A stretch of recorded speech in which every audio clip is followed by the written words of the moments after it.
আমার ২২ বছরের কাজের লোক আমার ঘরেই ঘুমাত। তাকে আমি সবসময় সাধারণভাবেই দেখতাম। একদিন হঠাৎ সে আমার সামনে এসে বলল, ম্যাডাম, দয়া করে আমাকে ছোট চোখে দেখবেন না। সেই রাতে যখন আমি তার দিকে তাকালাম, আমি অবাক হয়ে গেলাম। রমেশ এখন আর আগের মতো যুবক নয়, বরং এক পরিপক্ক, পরিণত মানুষের মতো আচরণ করছিল। আমি তাকে অনেকক্ষণ ধরে ডাকছিলাম, কিন্তু কোনো সাড়া পাচ্ছিলাম না। তাকে খুঁজতে খুঁজতে তার ঘরে গেলাম। সেখানে গিয়ে দেখলাম রমেশ মাত্রই বাথরুম থেকে বের হয়েছে। তার গায়ে তখনও শার্ট ছিল না। প্রথমবারের মতো তাকে এমনভাবে দেখলাম। রমেশের শরীর ছিল শক্তপোক্ত, যেন কোনো যোদ্ধার মতো। আমি কিছুক্ষণ অবাক হয়ে তাকিয়ে রইলাম। বহু বছর পর এমন একটি দৃশ্য দেখে আমি হতবাক হয়ে গেলাম। আমি এক দৃষ্টিতে তাকিয়েছিলাম, তারপর আমি রমেশকে, আমার নাম প্রিয়া। আমি ৩৮ বছরের হলেও আমি আমার শরীরের অনেক যত্ন নিতাম।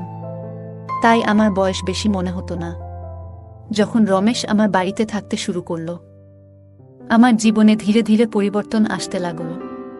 প্রথমে ভেবেছিলাম রমেশ ছোট এবং কিছুই বুঝবে না, কিন্তু তার আসল চরিত্র আমার সামনে ধরা পড়ল। ২২ বছরের একটি ছেলে যে আমার মতো ৩৮ বছরের একজন নারীর জীবনে আনন্দ বয়ে আনতে পারে, তা ভাবিনি। রমেশ গ্রামের বাড়ি থেকে আনা একজন তরুণ। আমার ১ বছরের সন্তানের যত্ন নিত এবং আমার বাড়িতেই থাকত। আমি বিয়ে না করেই মা হয়েছিলাম। আমার প্রেমিক বিয়ের প্রতিশ্রুতি দিয়ে প্রতারণা করেছিল। যখন আমি গর্ভবতী হলাম, তার বাড়িতে গিয়ে দেখি সে অন্য একজনকে বিয়ে করছে। গর্ভের সন্তানকে নষ্ট করার ইচ্ছে হয়েছিল, কিন্তু তখন অনেক দেরি হয়ে গিয়েছিল। আমি প্রায় ৫ মাসের গর্ভবতী ছিলাম। শেষমেশ আমি সন্তানকে রাখার সিদ্ধান্ত নিই। আমার বাবা মা আমাকে ও আমার সন্তানকে গ্রহণ করতে অস্বীকার করেছিলেন, তাই আমি একা থাকতে শুরু করি। কিছু মাস আগে দাদার ৯০তম জন্মদিনে গ্রামের বাড়ি গিয়েছিলাম। দাদু কেবল তিনিই আমার ছেলেকে ভালোবেসে কোলে তুলে নিয়েছিলেন। একদিন ফোনে কথা বলতে বাইরে গিয়েছিলাম। ফিরে এসে দেখি আমার ছেলে কুনাল বাড়ির এক কর্মচারীর সঙ্গে খেলছে। কর্মচারী নিজেকে পরিচয় দিয়ে বলল সে রমেশ। সে কাজ খুঁজছিল এবং আমার সন্তানের যত্ন নেওয়ার প্রস্তাব দিলে শহরে আসতে রাজি হয়। রমেশ আমাদের বাড়িতে এসে সন্তানের যত্ন ও ঘরের কাজে সাহায্য করতে লাগল। তার আন্তরিক যত্নে কুনালের স্বাস্থ্যের উন্নতি হল, আর আমার ছেলেও তাকে খুব পছন্দ করত। রমেশের জন্য আলাদা ঘরের ব্যবস্থা করলাম, আর তার কাজে আমি সন্তুষ্ট ছিলাম। একদিন রাতে আমার ছেলে কুনাল অনেক কাঁদছিল, কিছুতেই থামছিল না। তার কান্নার শব্দ শুনে রমেশ ঘরে এলো এবং কুনালকে আমার কাছ থেকে নিয়ে নিল। আশ্চর্যের বিষয়, রমেশের কাছে যেতেই কুনাল পুরো শান্ত হয়ে গেল। রাত অনেক হয়ে গিয়েছিল আর কুনাল তাকে ছাড়তে চাইছিল না। তাই আমি রমেশকে সেদিন আমার ঘরেই থেকে যেতে বললাম। সকালে ঘুম থেকে উঠে দেখি কুনাল রমেশকে জড়িয়ে ধরে ঘুমাচ্ছে। সেই দৃশ্য দেখে মনে হলো রমেশ সত্যিই আমার সন্তানের জন্য একজন আদর্শ অভিভাবকের মতো হয়ে উঠেছে। সেই রাতের পর থেকে রমেশ প্রায় কুনালের জন্য আমার ঘরেই থাকতে শুরু করল। ছুটির দিনে আমি রমেশকে নিয়ে শপিং মলে গেলাম। সেখানে তার জন্য সুন্দর কিছু পোশাক কিনলাম এবং সেলুনে গিয়ে তার হেয়ার স্টাইল পরিবর্তন করলাম। নতুন রূপে রমেশকে দেখে আমি নিজেই অবাক হয়ে গেলাম। সাধারণভাবে থাকা সেই ছেলেটি আজ স্মার্ট এবং আকর্ষণীয় লাগছিল। বাড়ি ফিরে কুনাল ঘুমিয়ে পড়ায় আমি তাকে তার ঘরে শুইয়ে দিলাম। তখন রমেশ আমার জন্য পানি নিয়ে এলো। পানি খেয়ে আমি গ্লাসটা রাখতেই দেখি রমেশ এক দৃষ্টিতে আমার দিকে তাকিয়ে আছে। হঠাৎ সে আমাকে আলতো করে জড়িয়ে ধরল। আমি অবাক হয়ে তাকে সরিয়ে দিলাম। রমেশ তখন বলল, ম্যাডাম, আপনি আমাকে সম্পূর্ণ বদলে দিয়েছেন। আজ আমি নিজেকে ভালোবাসতে শিখেছি। আপনি না থাকলে হয়তো আমি কখনো নিজেকে এভাবে দেখার সুযোগ পেতাম না। তার কথাগুলো শুনে এবং মুখের আনন্দ দেখে আমিও খুশি হলাম। রমেশের মতো একজন সাধারণ ছেলের জীবন বদলাতে পেরে মনে হলো আমি সত্যিই কিছু ভালো কাজ করেছি। এরপর থেকে রমেশ আরও বেশি পরিপাটি এবং দায়িত্ববান হয়ে উঠল। মাত্র ২২ বছরের হলেও গ্রামের ছেলে হওয়ার কারণে তার শারীরিক গঠন ছিল মজবুত, যা তাকে আরও আত্মবিশ্বাসী করে তুলেছিল। সে প্রতিদিন বাড়িতেই শরীর চর্চা করত, আর তার উচ্চতাও বেশ ভালো ছিল। একদিন আমি তার পড়াশোনা সম্পর্কে জানতে চাইলে সে বলল এখন আর তার পড়াশোনায় মন নেই। প্রতিদিন সকালে অফিসে যাওয়ার আগে আমি আমার সন্তানের প্রতি ভালোবাসা প্রকাশ করতাম। আজ সকালে অফিসে যাওয়ার আগে যখন আমি আমার ছেলে কুনালকে আদর করতে গেলাম, দেখি সে রমেশের কোলে বসে আছে। হঠাৎ আমার ছেলে কুনাল মুখটা ঘুরিয়ে নেয় আর আমার ঠোঁট অজান্তে রমেশের গালে স্পর্শ করে। আমি কিছুটা অপ্রস্তুত হয়ে পড়েছিলাম এবং দ্রুত রমেশের কাছে ক্ষমা চাইলাম। ঘটনাটি আমাকে অস্বস্তিতে ফেললেও রমেশ পুরো বিষয়টি সহজভাবেই গ্রহণ করল। আমি দ্রুত রমেশের কাছে ক্ষমা চেয়ে অফিসে চলে গেলাম। সন্ধ্যায় বাড়ি ফিরে দেখি রমেশ কুনালকে খাইয়ে ঘুম পাড়িয়ে দিয়েছে। আমি তখনও রমেশের চোখে চোখ রাখতে পারছিলাম না। এরপর আমরা একসঙ্গে রাতের খাবার খেয়ে নিলাম। খাওয়ার পর আমি আমার ঘরে গিয়ে মাইগ্রেনের ওষুধ খেতে শুরু করলাম। তবে ওষুধ খাওয়ার পরও মাথার ব্যথা কমছিল না, তাই মাথা ধরে চুপচাপ বসে রইলাম। কিছুক্ষণ পরে রমেশ ঘরে এলো। আমাকে এমন অবস্থায় দেখে সে উদ্বিগ্ন হয়ে জানতে চাইল কি হয়েছে। সব কথা শোনার পর রমেশ ধীরে ধীরে আমার মাথায় মালিশ করতে শুরু করল। তার স্পর্শে ব্যথা যেন একটু একটু করে দূর হতে লাগল। কিছুক্ষণের মধ্যেই ব্যথা অনেকটা কমে এলো আর আমি ধীরে ধীরে গভীর ঘুমে তলিয়ে গেলাম। সেই রাতে আমার ঘুম খুবই ভালো হয়েছিল। পরের দিন আমাদের অফিসে ট্র্যাডিশনাল ডে উদযাপন ছিল। আমি ঠিক করেছিলাম যে সেদিন গুজরাটি পোশাকে সাজব। আমি ঘাঘরা পরেছিলাম, কিন্তু স্কার্টের গিট বাঁধতে গিয়ে বেশ অসুবিধায় পড়েছিলাম। আমার কোনো সহায়তা ছিল না, তাই আমি ঘরে কাজ করা রমেশকে ডেকে গিট বাঁধতে বললাম। গিট বাঁধার সময় তার হাত আমার পিঠের উপর দিয়ে স্পর্শ করছিল। আমি বিষয়টাকে গুরুত্ব দেইনি, কারণ তখন আমার কাছে আর কোনো উপায় ছিল না। প্রস্তুত হয়ে যখন আমি বের হতে যাচ্ছিলাম, তখন রমেশ আমাকে থামিয়ে দিল। রমেশ ঘর থেকে কাজল নিয়ে এসে আমার কানের পেছনে লাগিয়ে বলল, ম্যাডাম, এখন আপনাকে আর কেউ নজর দিতে পারবে না। আপনি সত্যিই খুব সুন্দর লাগছেন। আপনি এমনিতেই অনেক সুন্দর, আর আজকে আরও সুন্দর লাগছেন। তার কথা শুনে আমি হেসে ফেললাম এবং বাইরে বেরিয়ে পড়লাম। সেদিন সন্ধ্যায় যখন আমি বাড়ি ফিরলাম, তখন আমার সঙ্গে আমার এক বান্ধবী এবং তার বন্ধু ছিল। সেদিন রমেশ অসাধারণ খাবার তৈরি করেছিল। আমার বান্ধবী তানিয়া সিদ্ধান্ত নিয়েছিল যে সে পরের 4 দিন আমার বাড়িতে থাকবে, আর তার বন্ধু সুনীল আমাদের সঙ্গে 3 দিন কাটাবে। পরের রাতে রমেশ খাবার তৈরি করে তানিয়া এবং সুনীলকে খাওয়ার জন্য ডাকল, কিন্তু তারা নিজেদের ঘরে বসে পানীয় খাচ্ছিল। তানিয়া অনেকটাই পান করে ফেলেছিল এবং খাওয়া ছাড়াই ঘুমিয়ে পড়েছিল। আর সুনীল এসে আমাদের সঙ্গে খাবার টেবিলে বসে খেতে শুরু করল। খাওয়ার সময় সুনীল হঠাৎ আমাকে উদ্দেশ্য করে বলল, প্রিয়া, তুমি তো তানিয়ার থেকেও সুন্দর। তার এই কথা শুনে রমেশ রাগী দৃষ্টিতে তাকাল এবং কিছু না বলেই খাওয়া শেষ করে নিজের ঘরে চলে গেল। সুনীল চলে যাওয়ার পর রমেশ আমার কাছে এসে বলল, ম্যাডাম, আপনার এই ধরনের বন্ধুরা আমার ভালো লাগছে না। তখন আমি তাকে ধমক দিয়ে বললাম, আমি তোকে পরিবারের সদস্যের মতো মনে করি। এর মানে এই নয় যে তুই আমার অতিথিদের নিয়ে কথা বলবি। তোর কাজ বাড়িতে আসা অতিথিদের সেবা করা, সেটাই করবি। আমাকে শেখানোর চেষ্টা করার দরকার নেই। আমি রাগ করে আমার ঘরে চলে এলাম। যদিও রমেশকে ধমক দিয়েছিলাম, তবুও সে আমার জন্য পানি নিয়ে এলো। আমি ওষুধ খেয়ে শুয়ে পড়লাম। সেদিন রমেশ আমার ঘরে ঘুমাতে আসেনি বলে মনে হচ্ছিল, কিন্তু সকালে ঘুম ভাঙতেই দেখি সে আমার পাশে শুয়ে আছে। ঘুম থেকে উঠতেই দেখি তানিয়া আমার সামনে দাঁড়িয়ে আছে, তার মুখে বিরক্তির ছাপ। রমেশকে ডাকা হলো, আর তার হাতে তানিয়ার ওড়নাটা বাঁধা ছিল। তানিয়া ক্ষুব্ধ কণ্ঠে বলল, তোমার এই গ্রাম্য কাজের লোকটা আমার বন্ধুর হাত ভেঙে দিয়েছে। রমেশ শান্তভাবে মাথা নেড়ে বলল, ম্যাডাম, আমি কিছুই করিনি। রাতে সুনীল সাহেব মদ্যপ অবস্থায় ছিলেন। সম্ভবত ভারসাম্য হারিয়ে পড়ে গিয়েছিলেন। আমি কেন তার উপর হাত তুলতে যাব? তানিয়ার আচরণ তখনও অস্বাভাবিক লাগছিল। রমেশ আমার হয়ে তাদের কাছে ক্ষমা চাইল। কিছুক্ষণ পর তানিয়া আর সুনীল রাগ করে সেখান থেকে চলে গেল। এরপর রমেশ আবার আমার কাছে ক্ষমা চাইতে শুরু করল। আমি জানতাম রমেশ কোনো ভুল করেনি। সেদিন আমি ছুটি নিয়েছিলাম, কারণ কয়েকদিন ধরে খুব ব্যস্ত ছিলাম। ভাবলাম আজ একটু নিজের জন্য সময় বের করব। সকালে নাশতা করার পর আমি আবার ঘুমিয়ে পড়লাম। আমার ছেলে কুনালও আমার সঙ্গে ঘুমিয়ে পড়েছিল। ঘুম থেকে উঠে মনে হলো 1 কাপ চা খুব দরকার। আমি রমেশকে ডেকে চা বানানোর জন্য বললাম। আমি তাকে অনেকক্ষণ ধরে ডাকছিলাম, কিন্তু তার কোনো সাড়া পাচ্ছিলাম না। তাকে খুঁজতে খুঁজতে আমি তার ঘরে গেলাম। সেখানে দেখলাম রমেশ মাত্রই স্নান সেরে বাথরুম থেকে বেরিয়ে এসেছে। তার গায়ে তখনও শার্ট ছিল না। আমি প্রথমবারের মতো তাকে এমনভাবে দেখলাম। রমেশের শরীর ছিল খুব শক্তিশালী, যেন কোনো যোদ্ধার মতো। আমি অবাক হয়ে তাকিয়ে রইলাম। বহু বছর পর আমি কোনো যুবককে এভাবে খালি শরীরে দেখলাম। আমি এক দৃষ্টিতে তাকিয়েছিলাম, আমার যেন হুঁশ ছিল না। এই মুহূর্তে রমেশ আমাকে ডাক দিল।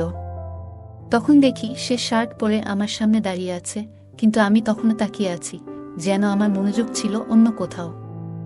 রমেশ আমার চোখের সামনে হাতের চুটকি বাজালো। আমি হুঁশে ফিরলাম। আমি তাকে বললাম, আমার জন্য 1 কাপ চা বানিয়ে দাও। আজকের দিনটা আমি নিজের জন্য একটু আলাদা করে রেখেছিলাম। দুপুরবেলা নিজের ঘরে আরাম করে বসে ত্বকের যত্ন নিতে শুরু করলাম। আমি তখন শর্টস আর গাউন পরেছিলাম এবং নিজের পায়ের ওয়াক্সিং করছিলাম। ওয়াক্সিং করার সময় হঠাৎ একটু বেশি গরম ওয়াক্স পায়ে পড়ে যায়, যার ফলে আমার পায়ের ত্বক পুড়ে যায়। ব্যথার তীব্রতায় আমার মুখ দিয়ে শব্দ বেরিয়ে গেল।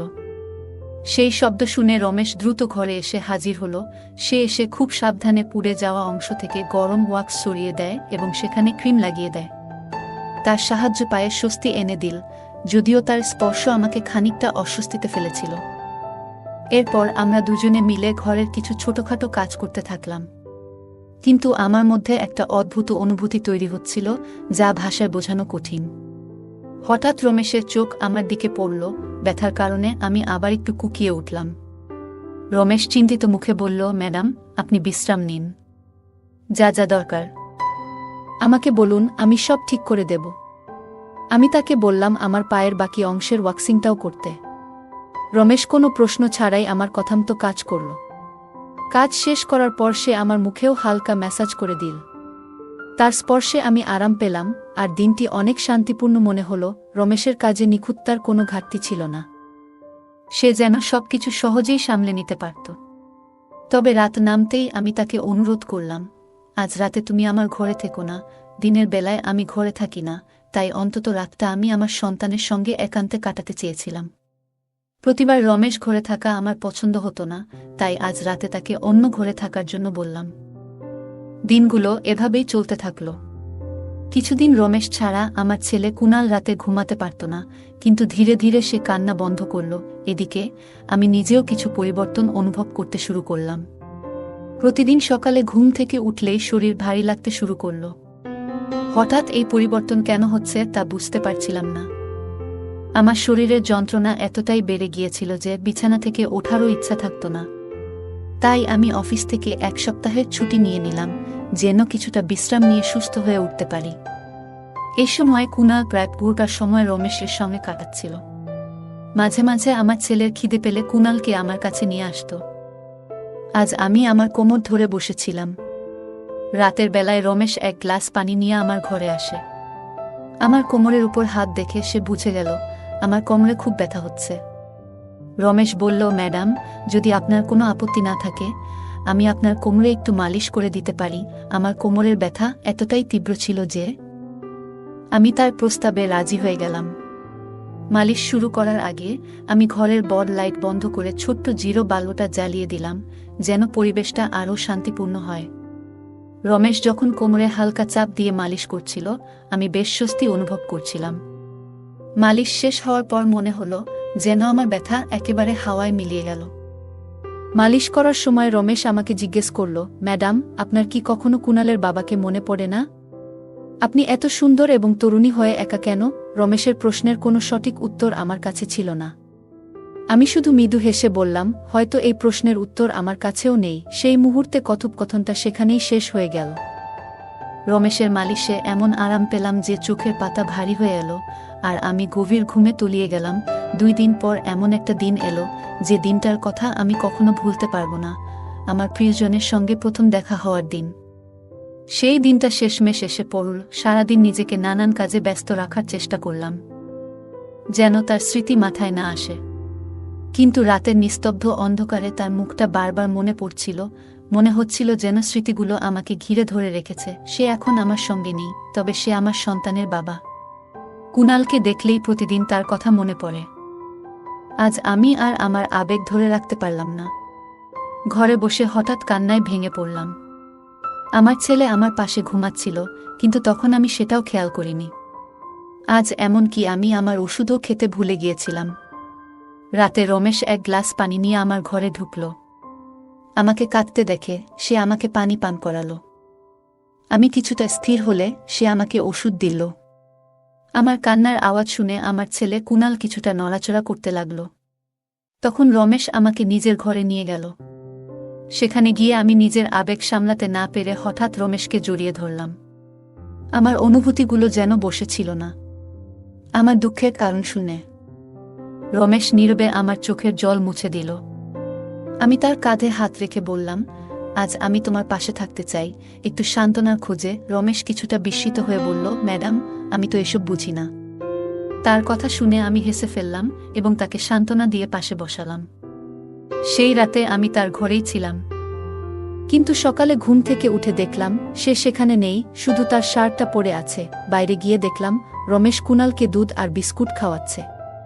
আমি আমার ছেলের কথা ভুলে গিয়েছিলাম, কিন্তু রমেশ ভোলেনি। সে আমাদের দুজনকেই খুশি রেখেছিল।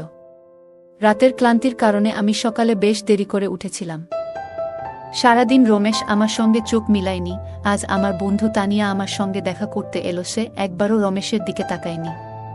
রমেশ এসে তাকে এক গ্লাস পানি দিল, তারপর কোনো কথা না বলে চুপচাপ ঘর থেকে বেরিয়ে গেল। কিছুক্ষণ কথোপকথনের পর তানিয়া চলে যাওয়ার প্রস্তুতি নিল। যাওয়ার সময় তানিয়া বলল, তোমার কাজের ছেলেটাকে যত দ্রুত সম্ভব বিদায় করো। বাইরে থেকে যতটা নিরীহ মনে হয় সে আসলে ততটা নয়। তানিয়ার কথাগুলো আমি বিশেষ গুরুত্ব দিলাম না। সবকিছু আগের মতোই চলছিল। রাতের খাবার শেষে রমেশ আমার ঘরে এক গ্লাস পানি নিয়ে এলো। সে কুনালকে ঘুম পাড়িয়ে দিয়েছিল। আজ কুনাল হোল ঘরের দোলনায় ঘুমাচ্ছিল আর রমেশ তার দেখাশোনা করছিল। আমি ঘরের লাইট বন্ধ করে ঘুমিয়ে পড়লাম। কিছুক্ষণ পর কুনালের কান্নার শব্দে আমার ঘুম ভেঙে গেল। আমি বিছানা থেকে উঠতে যাচ্ছিলাম, তখনই হঠাৎ করে তার কান্নার আওয়াজ থেমে গেল। তারপর আমি ঘরের দরজা খোলার শব্দ শুনলাম। চুপচাপ লক্ষ্য করছিলাম। রমেশ ধীরে ধীরে ঘরে ঢুকে আমার কাছে এসে দেখার চেষ্টা করছিল আমি ঘুমিয়ে আছি কিনা। হঠাৎ সে আমার মোবাইলটা তুলে নিল। দ্রুত লাইট জ্বালিয়ে আমি জেগে থাকতে দেখে রমেশ হতভম্ব হয়ে গেল। মোবাইলটা তার হাত থেকে কেড়ে নিয়ে জিজ্ঞেস করলাম, রমেশ, এ কি করছো? এত রাতে তুমি এখানে কি করছো? সে কিছু না বলে চলে যেতে চাইল, কিন্তু আমি তাকে থামালাম। তানিয়া একদিন আমাকে একটি ভিডিও দেখিয়েছিল যেখানে রমেশ সুনীলের সঙ্গে মারপিট করছিল। ঘটনাচক্রে সুনীলের মোবাইল ক্যামেরায় সেই দৃশ্য রেকর্ড হয়েছিল। সেই ঘটনার পর থেকেই আমি রমেশের উপর নজর রাখতে শুরু করি। একদিন রমেশকে ডেকে বললাম, সত্যি বলো, কেন সুনীলের উপর হাত তুলেছিলে? রমেশ চুপ থেকে উত্তর দিল, ম্যাডাম, সেদিন সুনীল মদ্যপ অবস্থায় আপনার ঘরে ঢুকে খারাপ কিছু করার চেষ্টা করেছিল, তাই আমি ওকে মারলাম।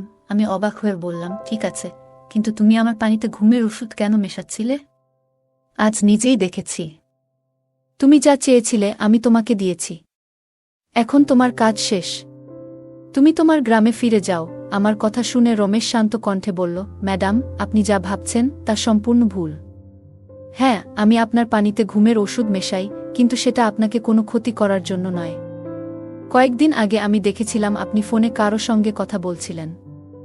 তখন আমি বুঝতে পারি আপনি আবারও আপনার সেই পুরনো প্রেমিকের সঙ্গে দেখা করার পরিকল্পনা করছেন। সেই দেখা আপনার নিজের বাড়িতেই হওয়ার কথা ছিল। আমি এটা আটকাতে চেয়েছিলাম, কারণ আমি নিশ্চিত ছিলাম যে সেই ব্যক্তি এখনও আপনাকে প্রতারণা করছে। সে আপনাকে মিথ্যে বলছে, আর আমি চেয়েছিলাম আপনি এর থেকে রক্ষা পান। সে আপনার সাথে মিথ্যা সম্পর্ক গড়ে তুলছে। তার উদ্দেশ্য আপনার সন্তানকে আপনার কাছ থেকে দূরে সরিয়ে নেওয়া। তার স্ত্রী সন্তান জন্ম দিতে অক্ষম, তাই সে আপনার সাথে ঘনিষ্ঠ হতে চাইছে। সে আপনাকে জানায়নি যে তার স্ত্রীকে এখনও সে তালাক দেয়নি, আর সবকিছুই আপনার কাছে গোপন রেখেছে। আমি অবাক হয়ে রমেশকে জিজ্ঞেস করলাম, তুমি এসব জানলে কিভাবে? তুমি কে? রমেশ এসে বলল, আপনার বাবা সাহেব আমাকে আপনার ছবি দেখিয়েছিলেন। তখনই প্রথম আপনাকে ভালো লাগে, কিন্তু তিনি বলেছিলেন আপনি বিয়ে করতে চান না। সেই সময় আমরা একটি পরিকল্পনা করি, আপনার জীবনে প্রবেশ করার জন্য আমি এখানে এসেছিলাম। তবে এখানে এসে বুঝলাম অনেকেই আপনাকে ভুল উদ্দেশ্যে কাছে টানতে চায়। তাই আমি আপনার সুরক্ষায় মনোযোগ দিই। রমেশ আসলে 22 নয়, 30 বছরের এবং একটি ভালো চাকরিতে ছিল। সে যা বলেছিল সব সত্যি প্রমাণিত হয়েছে। তার সততা ও ভালোবাসা আমাকে মুগ্ধ করেছে। পুরনো প্রেমিকের প্রতারণা থেকে বেঁচে গিয়ে আজ আমি রমেশ, যার আসল নাম বিজয়, তার সঙ্গে খুব সুখী। সে শুধু একজন সৎ জীবনসঙ্গী নয়, আমার সন্তানের জন্য দায়িত্বশীল বাবা। আমার বাবা সাহেবের জন্যই আজ আমি নতুন পরিবার শুরু করতে পেরেছি। সত্যিকারের ভালোবাসা কখনো আপনাকে একা ছেড়ে যাবে না। সম্পর্ক টিকিয়ে রাখতে কোনো কারণ লাগে না, কিন্তু ভাঙার জন্য অজুহাতই যথেষ্ট। এই ছিল আজকের আমাদের ছোট্ট গল্প। বন্ধুরা, যদি এই গল্পটি ভালো লেগে থাকে তাহলে দয়া করে ভিডিওটি লাইক করুন এবং আমাদের চ্যানেলটি সাবস্ক্রাইব করুন। পাশে থাকা বেল আইকনটি প্রেস করুন, যাতে করে আমরা যখনই নতুন ভিডিও আপলোড করি তার নোটিফিকেশন সবার আগে আপনার কাছে পৌঁছে যায়। ধন্যবাদ।